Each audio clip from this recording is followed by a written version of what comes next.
Welcome back, everybody, and I guess if this isn't a welcome back for you, I guess just welcome. Anyway, we're back with the modern day Initial D series. Here we're doing the white FC RX-7 as a white FD RX-7. So this is definitely one of the better, modern comparisons, or modern versions of the original Initial D cars, because we did the yellow FD as an RX-8, which was kind of like a disrespectful comparison, but it was like, that's kind of like the more modern version of the FD. And then it's like, we couldn't do the FC as an RX-8 because it's basically like, that would be saying it's this, because it would be the same car, and the FC being the previous generation, and like the previous generation of the RX-8 being the FD, we just kind of bumped the FC to an FD. If that makes any sense at all. If that makes any sense at all. I kind of confused myself there a little bit. But we're good. We're good, we'll survive. So what we're gonna do today is we're gonna get into the build, the tune, and we're gonna take it, we're gonna tell you guys how to make it look like this, and take it to the mountain pass, do a little run. So beginning here, all stock, and stock. Now moving to the aero, I mean, like, this isn't really my favorite front end for this car, but I kind of wanted to give it that like boxiness that the FC has. So excuse me. Yeah, I wanted to give it more of that boxiness that the FC has, so that's kind of why I went with the aero pieces that I did. So I went with the C West front bumper, the Sorona sport rear wing, because it kind of looks like the stock like FC spoiler. I guess this would be a spoiler. I just kind of read wing. That's a wing. That is a spoiler. The Sorona rear, I almost said rear end as well. And I can't talk today, guys. C West street side skirts and the stock hood.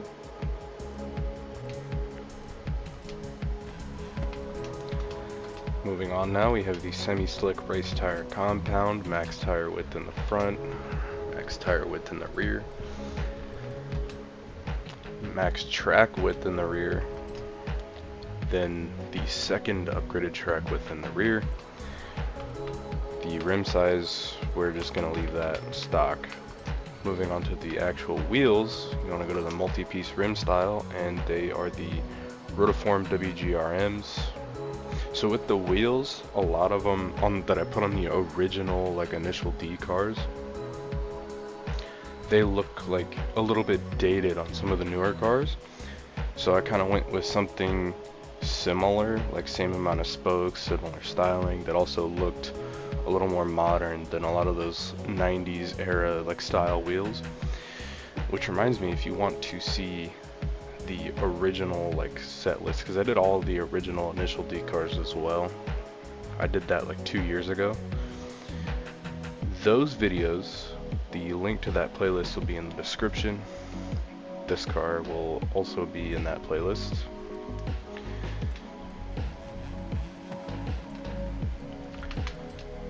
So yeah, that's just kind of all the Initial D cars, yeah, in one playlist. This is getting awkward now. Race clutch, race transmission, race driveline, race differential, race brakes, race suspension, race front anti-roll bars, race rear anti-roll bars, no roll cage, and race weight reduction. Moving on to the engine upgrades, race intake, race fuel system, race ignition, stock twin turbo, race rotors, race exhaust, race intercooler, race oil and cooling, finally race flywheels. So that's it for the build. Now let's move on into the tune for the car, which for the tire pressure you want 28 in the front, 30 in the back. The gearing 2.20 final drive. The rest should be stock if I'm not mistaken. If I am mistaken on this, go ahead, pause the video, make yours match, and then go ahead and hit play. Don't just dip out on me in the middle of the tune, you know. Then we got alignment, negative 0.5 camber in the front, negative 0.2 camber in the rear. For the toe, positive 1.7 out in the front. For the rear, negative 1.0 in. Front caster, you want an angle of 5.6. Anti-roll bars, you want 25.5 in the front, 17.3 in the rear. Springs, for the front you want 498.1, the rear you want 343.2, ride height 6.3, front and back. For the damping, the front, for rebound stiffness in the front 6.5 and the rear 6.0. Bump stiffness, you want 4.0 in the front, 1.0 in the rear. Aero, I mean, like, maybe you went this route when customizing. If so, and these are unlocked, go ahead and just leave them as is. For braking, we have, I'm blanking out right now, but the balance is 57% towards the front, and the force is 67%, or pressure, I mean. Finally, for the differential, 80% acceleration, 30% deceleration. Went blank there a couple times, but we're all good. Now, to make the car look the way it does, just kind of paint it white. Then, for the wheels, if you went with these wheels, leave them stock. If not, then go ahead and come on down here. Just gonna use the mouse in this scenario because it's a long way to scroll these days. Aluminum semi-gloss, or even like aluminum polished. I'd go with one of those two. And of course, tint the windows. There's this, one of the FCs, it's this one, is bugged where the windows don't really tint, so I just kind of left it. And unfortunately for this car, unlike about 90% of the other ones in this series, and like of course even the older initial D cars when I made them, I didn't make the livery. I like made it, but I didn't make all the decals for it. I was too lazy to make this, which in hindsight seems pretty easy to do. I mean, like, hindsight is 20/20, as they say. I was just too lazy back then, and had a lot going on when I made these cars a while back, so yeah, I didn't end up doing that, but I will give you guys the guy's username that made this. But this decal here was me. So this one, I can give you the share code, or just put in my username when you search, and this one, I can give you that guy's username. So when you're searching, if you want to search by username, just go through here, maybe bump this up a bit or whatever, creator. We'll put in my username, I guess. Don't judge me. I was like 9 years old when I made this username, maybe even younger. And I just don't feel, I'm too cheap to change it. So, and like that, you get all my decals. All the decals I've ever made. And published, that is. Some of them are like weird random colors, like I don't know why the Marlboro one's green. But yeah, there's quite a few here. There's even some that I made that are like more decals, but yeah, you just search that, right? I didn't even find the one I was looking for because I was too busy just looking at what was here. But I could have swore I published that decal. Because here's the Night Kids one.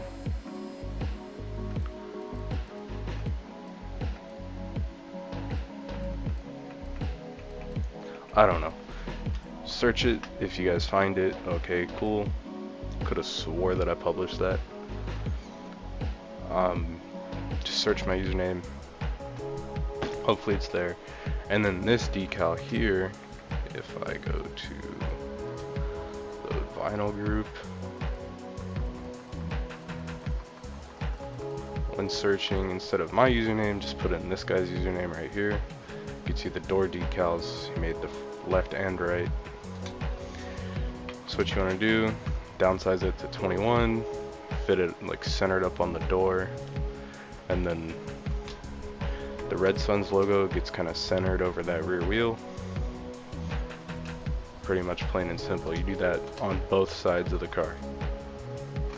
I think other than that, there isn't anything. Yeah, that's it. One of the easier cars to like make, I guess. Most of the other cars, I just flat out like made the livery myself and uploaded it. And of course, like when that happens, I will tell you guys the share code. So anyway, we're heading on to the mountain pass. So yeah, mountain pass. We're gonna go down it. Operating on no practice as per usual. Probably gonna be some goose, some screw ups. One thing I want to add, a little disclaimer. This is not a drift car. I'm gonna go through this again. Not a drift car. It is a mountain pass race car that has the capability of drifting. So I'm only gonna score like 200,000 points going down the mountain, because it is not a drift car. I'll make that very freaking clear. I don't know how many times I had to go through this crap when I made the original cars. Okay, let's get into it. Okay, that was a bad launch on my part, but we'll work with it.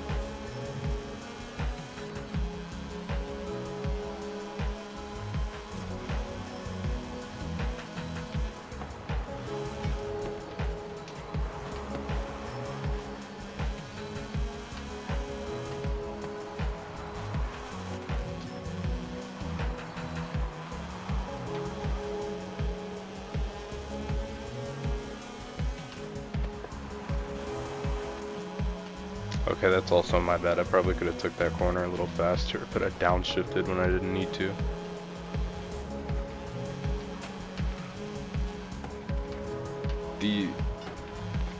The rotary engines are a little bit weird on the downhill because of that's. I definitely cut that, but that's fine because we're within the bounds of the drift zone.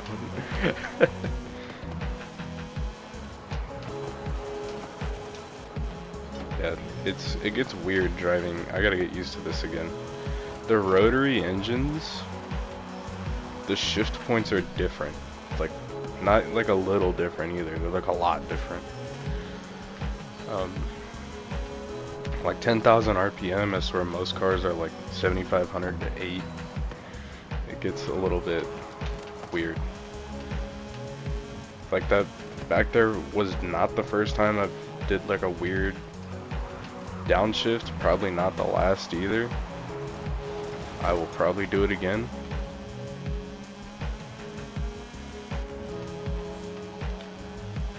Because like weird, those hairpins, normally I'd be taking those in third, and I'm taking them in second.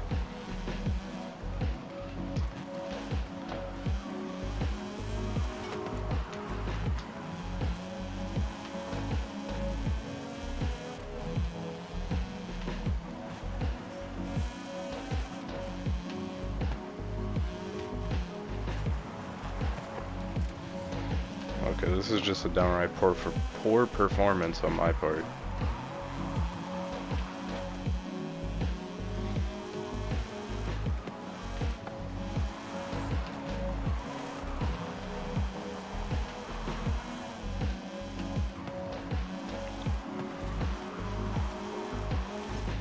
And it's like the usual, like hit the brakes to kind of lock up the tires and then use the throttle. That's just me. I zoned out there. I'm not gonna lie to you guys. I zoned out right there. I started talking and I like focused on what I was saying instead of what I was doing, and just completely screwed that up. But I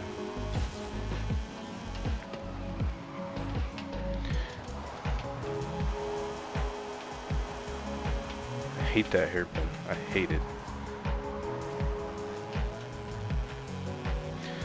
But yeah, like the usual. Here, I'm gonna keep driving just to show you. So the usual like lock up the back tires and then use the gas to kind of slide the car through the turn. It still applies to the like the rotaries, but it's just the process of doing it, or not really the process, but the timing of doing that is like way different than, for example, an 8.6 or hell, even like, well, anything that's not a rotary. The S13, 370Z, GR86, AE86, GT86, like it's all, they all like possess a similar timing, but because the rotaries just rev up so high, it becomes an issue. At least in this game. And that right there, I had to avoid that car, so just to kind of show you guys what I'm talking about, I'm gonna go like up a little bit.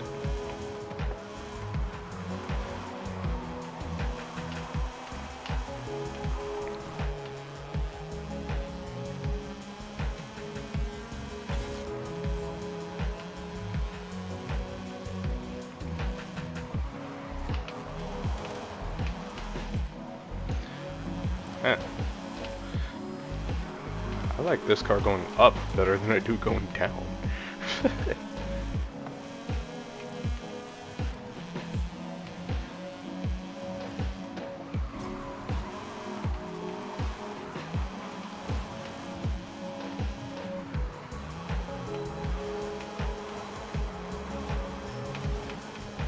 Either I'm just like in the game, I'm like I'm in the zone now, or never mind, I did it again. I am not in the zone.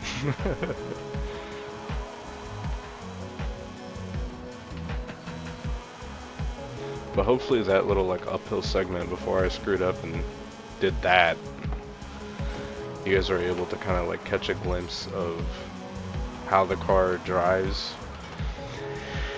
and whatnot. So yeah, hopefully you guys are able to sort of catch a glimpse of that there at the end. If not, I'm sorry, just build and tune the car, try it for yourself. Maybe you can get somewhere and kind of really feel it rather than just kind of looking at me drive it and having to put up with my stupid mistakes that I make throughout the entire run, because rather than doing a practice run before I start recording, I just jump in. Like, I'm like, screw it, we're gonna do this. And that leads to what you guys see all the time in my videos, like a bunch of like little like stupid mistakes that shouldn't be happening but are. But I guess that's part of what gives my videos a little character, is like I completely screw up and I either have to try to play that off or I just start laughing because I know that I screwed up. But either way, with all that being said, gonna end off this video with some donuts like we always do.